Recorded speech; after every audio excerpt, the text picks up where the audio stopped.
Pickleball is a popular and relatively affordable sport to get started with compared to many other recreational activities. However, the costs can vary depending on your location, the quality of equipment you choose, and whether you plan to play casually or competitively. Here's a breakdown of the potential costs to get started in pickleball. 1. Pickleball paddle. The paddle is one of the essential pieces of equipment for pickleball. Entry-level paddles can cost around $20 to $40, while higher-end paddles with advanced materials and features can range from $50 to $150 or more. 2. Pickleballs. Pickleballs are unique to the sport and are usually sold in packs. You can find basic pickleball packs starting at around $10 for a set of 6 or more balls. 3. Court shoes. While you can play pickleball in standard athletic shoes, court-specific shoes designed for better traction and support are recommended.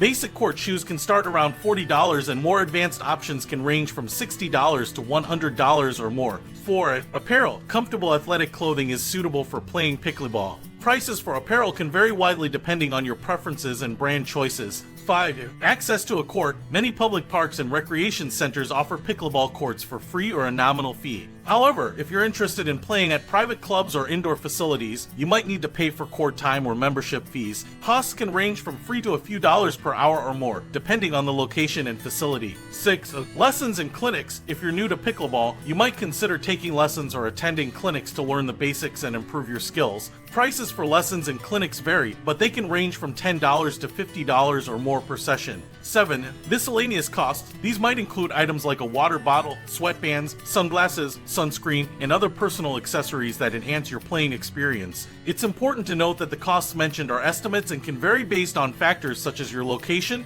quality preferences, and how serious you plan to be about the sport. If you're just getting started, you can choose to invest in basic equipment and upgrade as your skills and interests develop. Additionally, you might find second-hand equipment options through online marketplaces or local pickleball communities, which can help reduce costs.